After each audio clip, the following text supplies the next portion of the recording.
नमस्कार दोस्तों। तो आज हम पढ़ेंगे सिविल प्रक्रिया संहिता की धारा 27। धारा 27 शुरू होती है समन और प्रकटीकरण के टॉपिक से। धारा 27 प्रतिवादियों का समन टू डिफेंडेंट्स। तो धारा 27 को पहले हम बेयर एक्ट में पढ़ेंगे, उसके बाद इसे आसान भाषा में समझेंगे। धारा 27 बेयर एक्ट में लिखा है कि प्रतिवादियों का समन, जहां कोई वाद सम्यक रूप से संस्थित किया जा चुका है, वहां उपसंजात होने और दावे का उत्तर देने के लिए समन प्रतिवादी के नाम निकाला जा सकेगा और उसकी तामील विहित रीति से की जा सकेगी और उसकी तामील ऐसे दिन को जो वाद के संस्थापन की तारीख से 30 दिन से बाद का ना हो, विहित रीति से की जा सकेगी। तो धारा 27 यह कहती है कि प्रतिवादियों का समन यानी कि प्रतिवादियों को समन भेजना। समन होता है बुलावा पत्र। किसी केस में दो पक्षकार होते हैं, एक होता है वादी जिसने कोई केस न्यायालय में दाखिल किया है और दूसरा होता है प्रतिवादी यानी कि जिसके खिलाफ केस न्यायालय में दर्ज किया गया है। तो जो प्रतिवादी होता है उनको समन किया जाता है, उनको न्यायालय में उपस्थित होने के लिए या अपनी बात न्यायालय में रखने के लिए एक समन भेजा जाता है, जिसे बुलावा पत्र भी कहा जाता है। धारा 27 में लिखा हुआ है कि जहां कोई वाद सम्यक रूप से संस्थित किया जा चुका है, यानी कि किसी केस को सम्यक रूप से यानी पूरी तरीके से जांच पड़ताल कर पूरा सही तरीके से मामले को केस को संस्थित यानी दाखिल किया जा चुका है, वहां उपसंजात होने यानी कि वहां पर ऐसी स्थिति में वहां पर कहां पर न्यायालय में उपसंजात होने और दावे का उत्तर देने के लिए यानी कि केस में उसके ऊपर जो आरोप लगाए गए हैं उन आरोपों का उत्तर देने के लिए समन प्रतिवादी के नाम निकाला जा सकेगा। तो समन जो है वो उसी व्यक्ति के नाम से निकाला जाता है जिसे न्यायालय को वाद में उपस्थित करना होता है, जिसे न्यायालय बुलाना चाहता है। तो समन यदि प्रतिवादियों के लिए निकाला गया है तो वह प्रतिवादियों के नाम से ही निकाला जाएगा और उसकी तामील विहित रीति से की जा सकेगी और जो उसकी तामील होगी यानी कि जो प्रतिवादी है उसके घर पर या उसके निवास स्थान पर जब समन की तामील होगी यानी कि जब समन उसके पास भेजा जाएगा तो उसकी तामील उस समन को भेजने के लिए जो रीति बताई जाएगी विहित रीति से ही उसकी तामील की जाएगी, यानी कि विहित रीति से ही वह समन उस प्रतिवादी के घर पहुंचाया जाएगा और उसे न्यायालय में उपस्थित होने की सूचना दी जाएगी और न्यायालय में उत्तर देने के बारे में उसे सूचना दी जाएगी और उसकी तामील ऐसे दिन को जो वाद के संस्थापन की तारीख से 30 दिन से बाद का ना हो। तो जब कभी भी प्रतिवादी के लिए जब समन की तामील होती है तो तामील वाद के संस्थापन होने की तारीख से 30 दिन के अंदर की जानी होती है, यानी कि 30 दिन के बाद समन की तामील नहीं की जा सकती, यानी कि केस दाखिल होने से 30 दिन के अंदर ही अंदर समन की तामील प्रतिवादी को की जाएगी और वह वैसी विहित रीति से की जाएगी जो विहित रीति आदेशों में बताई गई है। तो यह थी धारा 27 जो हमको प्रतिवादियों को समन करने के बारे में बताती है कि समन कब किया जाएगा, किस प्रकार किया जाएगा और उसे करते समय क्या क्या बातें ध्यान रखनी चाहिए। अब इसके बाद आता है आदेश 5। तो धारा 27 और आदेश 5 साथ साथ पढ़ा जाता है। धारा 27 और आदेश 5 को हम साथ साथ पढ़ेंगे। आदेश 5 में समन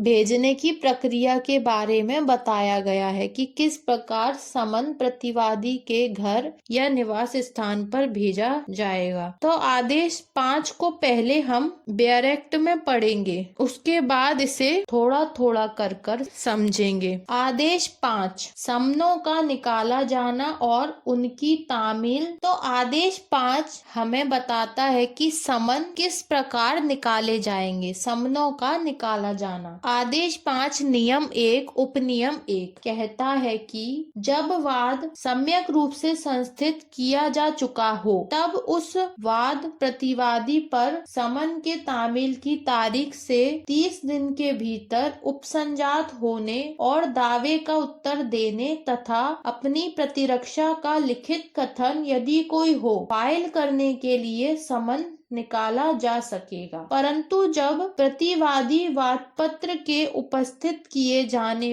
पर ही उपसंजात हो जाए और वादी का दावा स्वीकार कर ले तब कोई समन नहीं निकाला जाएगा। तो आदेश 5 हमें यह बताता है समनों का निकाला जाना। आदेश 5 का नियम 1 का उपनियम 1 कहता है जब वाद सम्यक रूप से किया जा चुका हो, यानी कि वाद को सम्यक रूप से सही तरीके से संस्थित यानी दाखिल किया जा चुका है, उस वाद के लिए प्रतिवादी पर समन के तामील की तारीख से 30 दिन के भीतर, तो जो वाद दाखिल किया गया है प्रतिवादी के लिए, उस वाद के दाखिल किए जाने पर प्रतिवादी के लिए समन निकाला जाएगा और समन की तामील की तारीख से, यानी कि जब समन की तामील हो गई है, यानी कि जब समन उस प्रतिवादी को मिल चुका है, उसे उस समन की सूचना मिल चुकी है, तो उसको तामील होने से 30 दिन के भीतर, यानी कि 30 दिन, इसमें 1 महीना नहीं पड़ेंगे, जितने दिन लिखा है उतने दिन ही गिने जाएंगे। तो 30 दिन के भीतर उपसंजात होने और दावे का उत्तर देने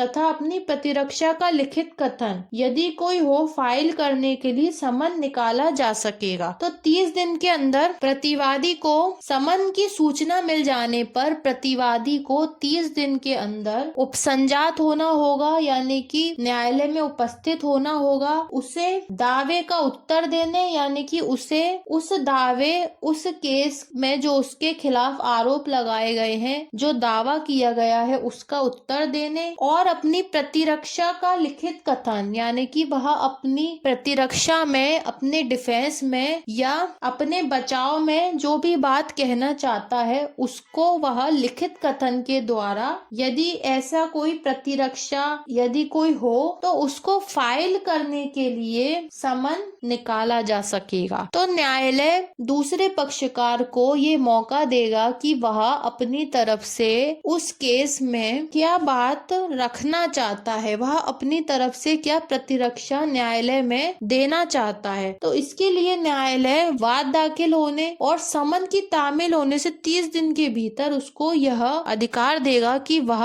न्यायालय में उपस्थित हो, न्यायालय को दावे का उत्तर दे और अपने बचाव में लिखित कथन यदि कोई है तो उसको फाइल करे, न्यायालय में उसको जमा करे। तो इन सब बातों के लिए प्रतिवादी को समन निकाला जा सकेगा। इसके बाद लिखा है परंतु जब प्रतिवादी वाद पत्र के उपस्थित किए जाने पर ही उपसंजात हो जाए, यानी कि प्रतिवादी तब ही उपसंजात यानी उपस्थित हो गया, तभी न्यायालय में उपस्थित है जब वाद पत्र उपस्थित किया गया है, यानी कि जब वाद पत्र दाखिल किया गया है, जब वाद पत्र संस्थित किया गया है, उसी समय प्रतिवादी भी न्यायालय में उपसंजात है, यानी कि उपस्थित है और वादी का दावा स्वीकार कर ले और वादी ने जो उसके खिलाफ केस किया है, उसने जो उसके खिलाफ दावा किया है, उसको उसने स्वीकार कर लिया है, तब कोई समन नहीं निकाला जाएगा, यानी कि वह उस दावे को स्वीकार करके अपना पक्ष रखता है, अपना बचाव पक्ष रखता है, अपना प्रतिरक्षा के लिए बात रखता है। पहले वह उस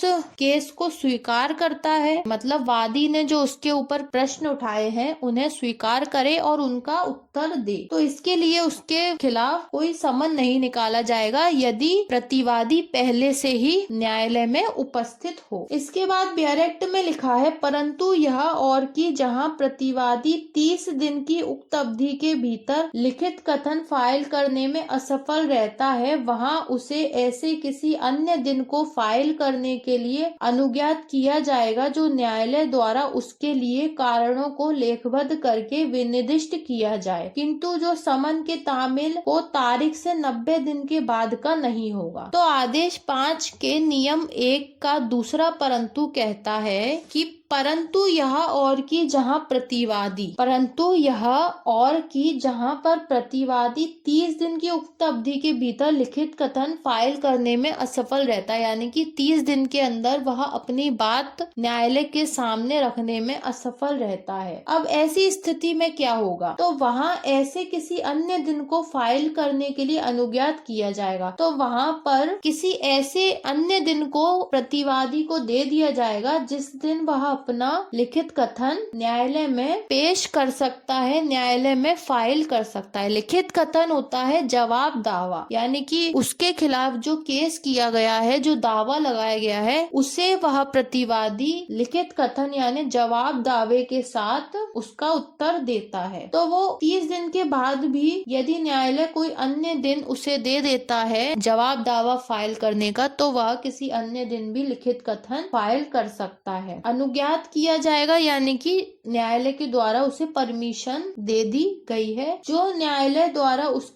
लिए कारणों को लेखबद्ध करके विनिर्दिष्ट किया जाए, किंतु जो समन के तामील को तारीख से 90 दिन के बाद का नहीं होगा। तो जो भी न्यायालय के द्वारा उसके लिए कारणों को लेखबद्ध करके, मतलब कि न्यायालय को अगर लगता है कि 30 दिन से अधिक समय प्रतिवादी को देना चाहिए, 30 दिन के बाद भी उसे और समय देना चाहिए अपना लिखित कथन न्यायालय में पेश करने के लिए, तो न्यायालय उस कारणों को लेखबद्ध करके, जिस कारण से उसने 30 दिन से आगे का समय प्रतिवादी को लिखित कथन दाखिल करने में दिया है, वह विनिर्दिष्ट करेगा, वह लेखबद्ध करेगा, वह उसको निर्दिष्ट करके यानी कि उसको बताकर किया जाएगा, किंतु जो समन के तामील की तारीख से 90 दिन के बाद का नहीं होगा। किंतु यह समय, यह टाइम पीरियड किसी भी दशा में समन के तामील किए जाने की तारीख से 90 दिन से ज्यादा का नहीं होगा। यदि कोई प्रतिवादी 30 दिन के अंदर अपना लिखित कथन पेश नहीं कर पाता, तो न्यायालय उसे 1 महीने से ज्यादा का समय भी दे सकता है, यानी कि 30 दिन के अंदर यदि फाइल नहीं कर पाता तो न्यायालय उसे 30 दिन से ज्यादा का समय भी दे सकता है, लेकिन वह समय समन की तामील से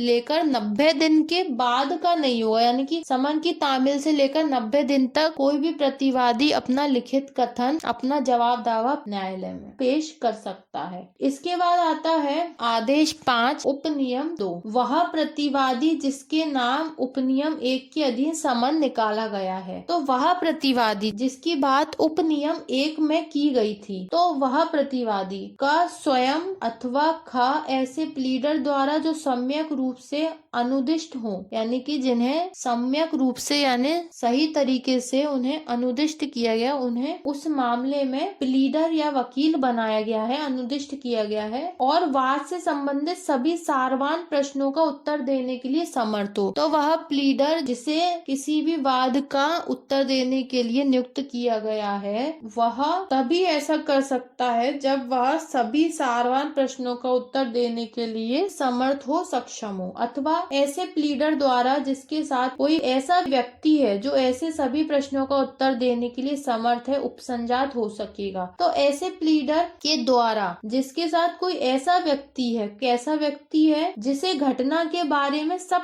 पहले से ही पता है, तो ऐसा व्यक्ति है जो ऐसे सभी प्रश्नों का उत्तर देने के लिए समर्थ है, तो वह व्यक्ति भी उपसंजात हो सकेगा, यानी उपस्थित हो सकेगा। अब आता है आदेश 5 उपनियम 3। हर ऐसा समन न्यायाधीश या ऐसे अधिकारियों द्वारा जो वह नियुक्त करें हस्ताक्षरित होगा और उस पर न्यायालय की मुद्रा लगी होगी। तो हर ऐसा समन, जो भी समन न्यायालय न्यायालय के द्वारा प्रतिवादी को भेजा जाएगा वो समन न्यायाधीश या ऐसे अधिकारी द्वारा जो वह नियुक्त करे, या तो न्यायाधीश के द्वारा या फिर न्यायाधीश किसी अधिकारी को नियुक्त कर रहा है तो उसके द्वारा हस्ताक्षरित होगा, मतलब समन को हस्ताक्षरित किया जाएगा और उस पर न्यायालय की मुद्रा लगी होगी और उस पर जो न्यायालय का सील होती है, मुद्रा होती है, वह सील लगी होगी। उसके बाद ही वह समन प्रतिवादी के यहाँ तामील कराने के लिए भेजा जाएगा, सूचना देने के लिए भेजा जाएगा। इसके बाद आता है आदेश 5 नियम 2, समनों से उपाबद्ध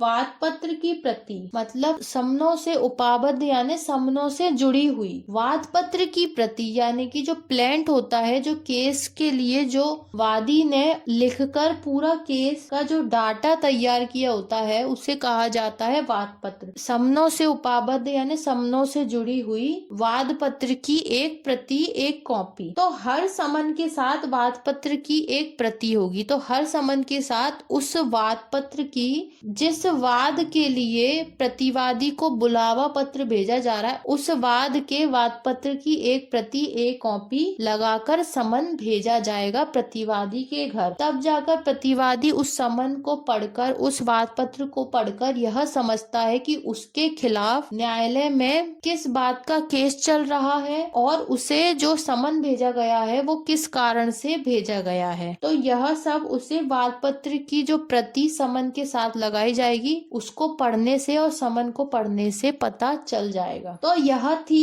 आदेश 5 नियम 2। तो इस प्रकार हमने समझा धारा 27 और आदेश 5 के नियम 1 और नियम 2 को। तो जब भी धारा 27 पढ़ी जाती है उसके साथ पढ़ा जाता है आदेश 5। आदेश 5 का नियम 1 और नियम 2। अब मिलते हैं अगले लेक्चर में। धन्यवाद।